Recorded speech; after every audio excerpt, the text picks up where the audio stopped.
ইনশাআল্লাহ আমরা সবাই ভালো আছি আলহামদুলিল্লাহ কুল্লি হাল। এখানে কথা হচ্ছে, সুন্দর সুন্দর কথা হচ্ছে কোরআনের অমীয় বাণী, কিন্তু আমাদের হাতে তো সময় খুবই কম। কারণ হচ্ছে নামাজের যেহেতু সময় হয়েছে, আমরা যে উদ্দেশ্যে এখানে উপস্থিত হয়েছি, আল্লাহ রাব্বুল আলামিন আমাদেরকে যেখানে কবুল করেছেন, আল্লাহর একজন বান্দি দুনিয়া থেকে বিদায় নিয়েছেন, তার রুহের মাগফিরাতের জন্য আল্লাহ আমাদেরকে এখানে সমবেত করেছেন। আমরা এক জায়গা হতে পেরেছি, এটা আমরা খুশি না বেজার? সেই সঙ্গে পড়ে আলহামদুলিল্লাহ।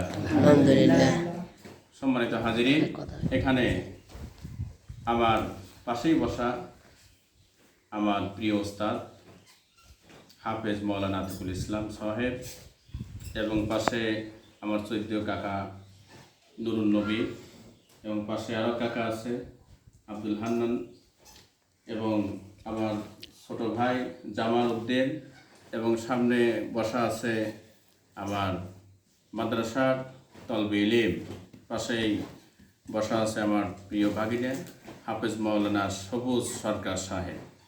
সম্মানিত হাজিরিন, আসলে এখানে ভূমিকা বলার সময় নেই, এখানে আলোচনার যে আসলে সময়, সেই সময়টা আসলে আমরা সেরকম দিতে পারছি না।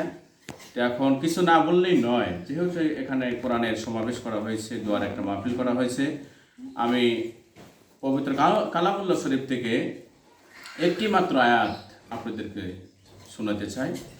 আল্লাহ রাব্বুল আলামিন যেন এই আয়াতের উপরে কথা বলা এবং সেই সঙ্গে আমরা যেন আমল করতে পারি, আল্লাহ যেন আমাদের সবাইকে তৌফিক দান করেন বলে আমিন। সম্মানিত হাজিরিন, আমরা এখানে যারা বসে আছি, আমরা সবাই তো মুসলমান, কথা বলেন ঠিক না বেটি? এখানে কি বিধর্মী বিজাতি কেউ কি আছে? কেউ নেই। এখানে আল্লাহ রাব্বুল আলামিন বলছেন যে ইয়া আইয়ুহাল্লাযিনা আমানু তাকুল্লাহা হাক্কা তুকাতিহি ওয়া লা তামুতুন্না ইল্লা ওয়া আনতুম মুসলিমুন। পরে আল্লাহু আকবার, আল্লাহু আকবার। আল্লাহ রাব্বুল আলামিন বলছেন যে হে বিশ্বাসীগণ, তোমরা কেবলমাত্র শুধুমাত্র আমি আল্লাহ তাআলাকে তোমরা যারা মানো এবং আমার নেতাকে যারা ভালোবাসো, আমি তোমাদেরকে বলছি তোমরা সর্বপ্রথম আমি আল্লাহ তাআলাকে বিশ্বাস করো এবং আমি আল্লাহর উপরে ভয় করো। আল্লাহ বলছেন ওয়ালা তামুতুন্না ইল্লা ওয়া আনতুম মুসলিমুন। আল্লাহ বলছেন যে বান্দারে, তোমরা কেবলমাত্র শুধুমাত্র আমি আল্লাহ তাআলাকে ভয় করো, ভয়ের মতো ভয় করো, শুধু এমনি এমনি ভাবে ভয় করলে চলবে না, ভয়ের মতো ভয় করো। আর ওয়ালা তামুতুন্না ইল্লা ওয়া আনতুম মুসলিমুন, মুসলমান না হয়ে তোমরা মৃত্যুবরণই করিও না। আমরা এখানে বসে আছি কোন উদ্দেশ্য, কেন, কি জন্য আমাদেরকে আমার 14 কাকা আব্দুল হান্নান কি জন্য আমাদেরকে এখানে দাওয়াত করেছেন? একটাই উদ্দেশ্য, সেটা হচ্ছে আমার চাচি আম্মা এই দুনিয়া থেকে বিদায় নিয়েছেন, কথা বলেন ঠিক না বেঠিক? তার দোয়ার জন্য, এবং এই পরিবার থেকে, এই বংশ থেকে যত মানুষ পূর্ব থেকে এখন পর্যন্ত কবরস্থানে চলে গিয়েছেন, পরপারের জগতে যারা আসলে চলে গিয়েছেন, তাদের সবার জন্য দোয়ার মজলিস করা হয়েছে, কথা বলেন ঠিক না বেঠিক? সম্মানিত হাজিরিন, আমাদেরকে চলে যেতে হবে, ঠিক না? আমরা কি অনন্তকাল চিরস্থায়ীভাবে পৃথিবীতে থাকতে পারবো? থাকতে পারবো না। এই জন্য করে আমরা তো এখানে যারা বসে আছি সবাই মুসলমান, বিধর্মী বিজাতি, হিন্দু খ্রিস্টান ইহুদি নাসারা কেউ নাই, আছে কি?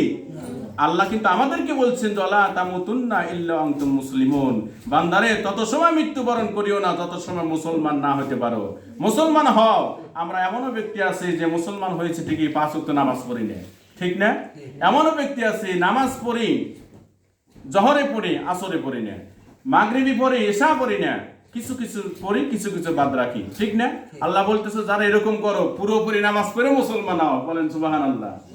আল্লাহ বলতেছে নামাজ ঠিকই পড়তেছো বান্দা, কিন্তু মিথ্যা কথা বলো, মিথ্যা কথা বলো, মিথ্যা কথা ছেড়ে দিয়ে তুমি মুসলমান হও, বলি সুবহানাল্লাহ।